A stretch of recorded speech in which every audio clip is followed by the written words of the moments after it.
Hello. Hey, I just wanted to post this video to show you something that I thought was very interesting. I spent today a good time taking a listen to day traders.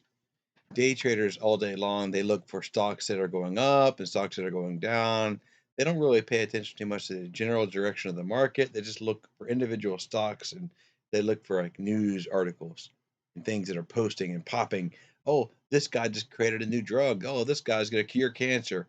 Or hey, the stock chips markets are going up or down, and they bet heavy and they short. They look for companies that are going down. Like, oh, I think Intel. Oh, they missed their earnings, so they're going to short that market. So they short Intel, or they short this, or they short that, or they long this, or they long that. I watched these guys for a while, and this is how they make their money. They look at the market every day, and they look to see which is going up and which is going down, and they scramble to find one or the other. And hey, a lot of people like me, I mean, to be honest, I get sucked up to into it too. They get excited, and they're right. Sometimes they get a sort of like a biotech stock that shoots to the moon, and they'll turn something from 20 cents to $20 and make a huge killing. That's a home run, right? And like I've said before, I really want to focus on the bunts. I really want to sure. I want to bet on a sure thing. I want to make sure I get on base, right? And so it's kind of funny today. I follow them today, and I place bets with them today, or trades bets. You know what I'm saying?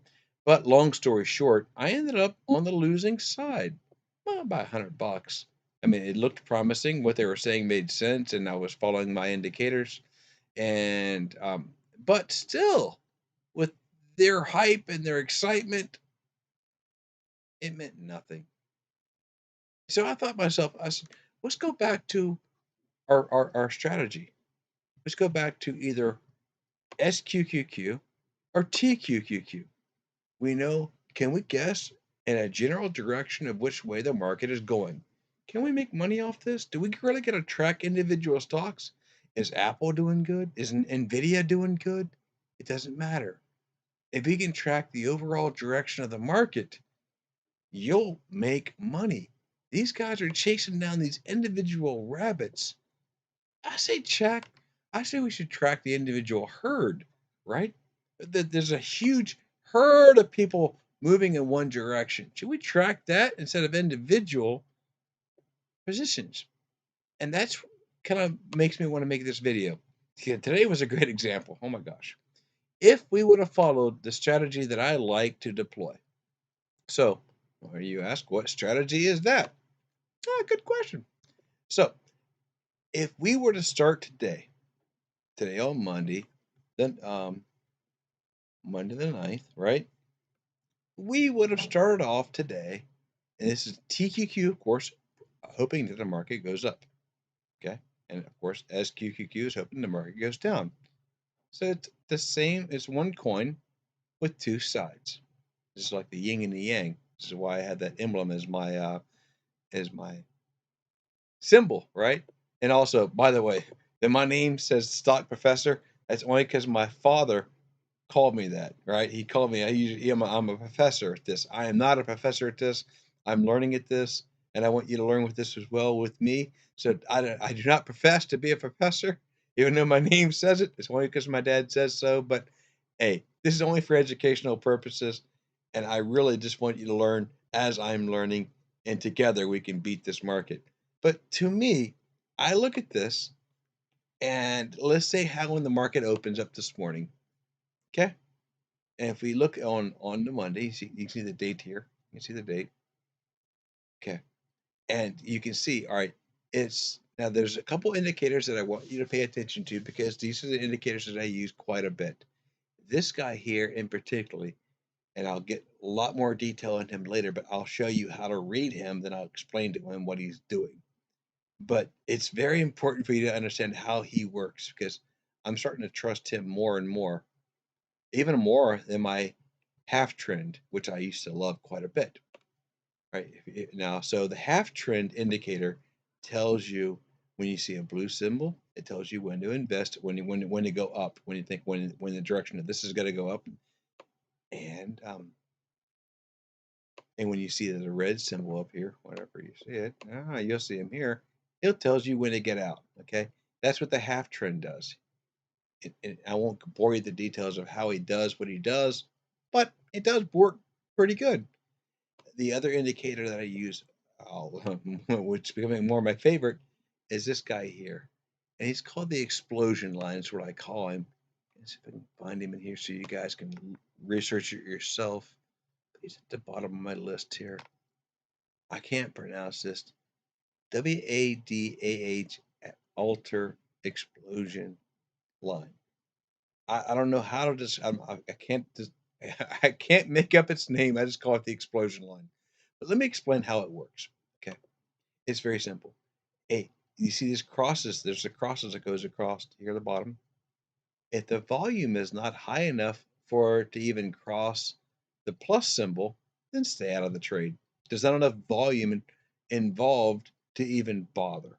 Okay. When the volume, like here, actually increases over the plus symbol, then you pay attention. Now, the explosion line is this white line right here.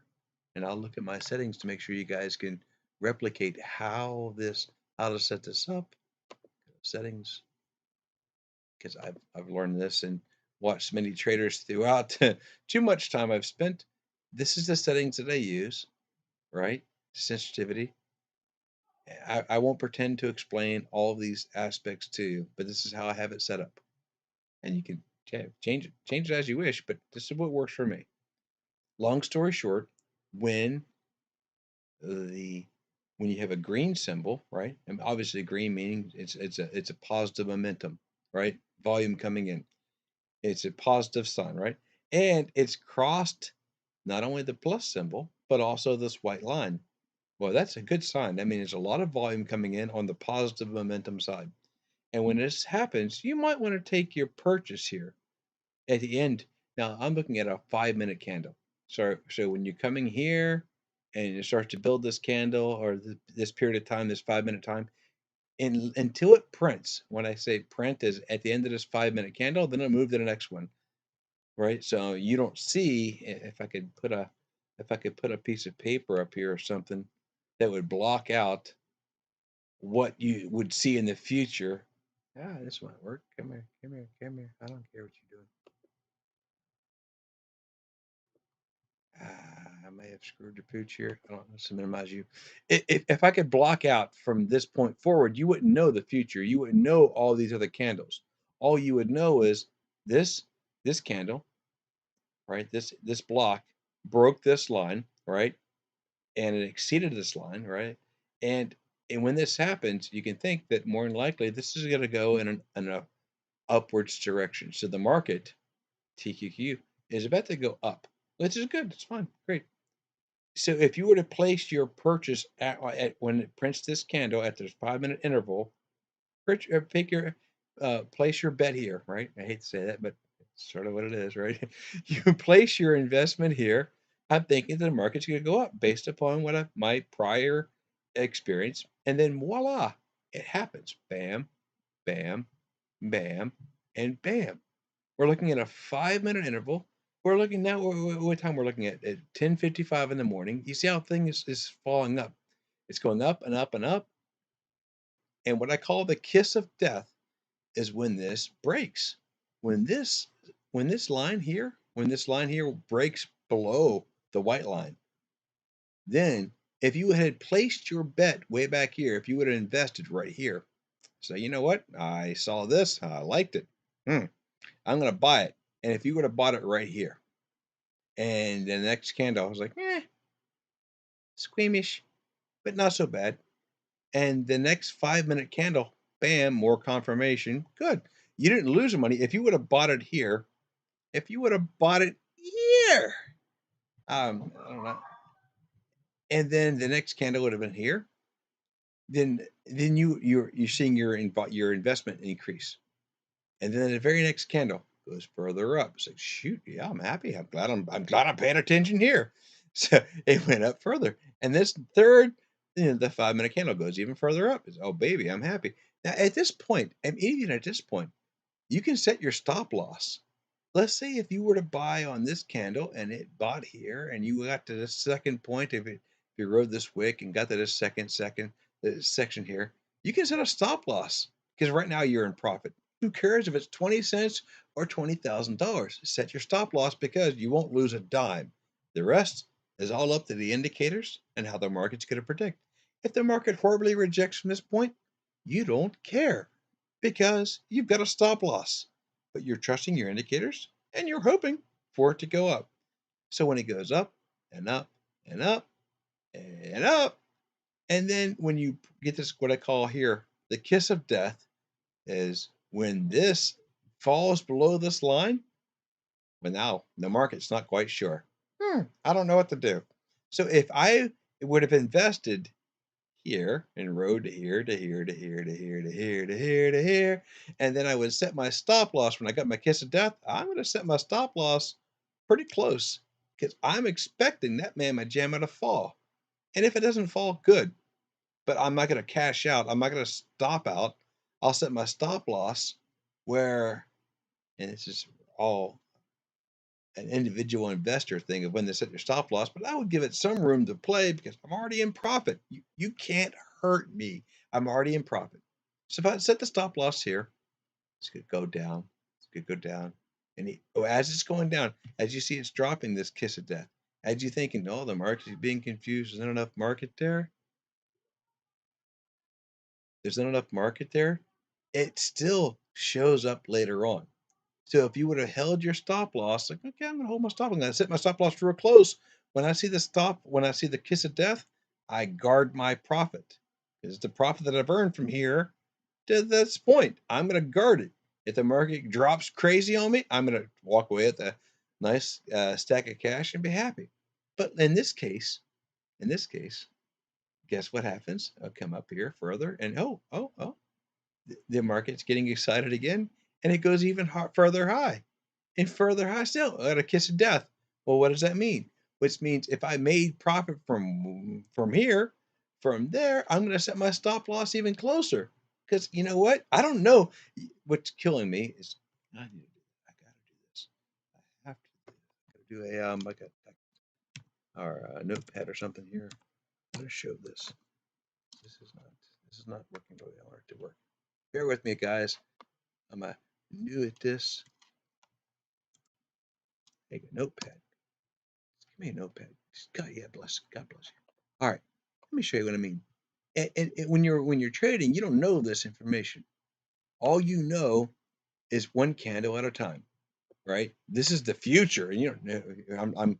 I'm back testing this to show you what happened today in reality. But if I stop here and I come here, now at this stage, what do you see?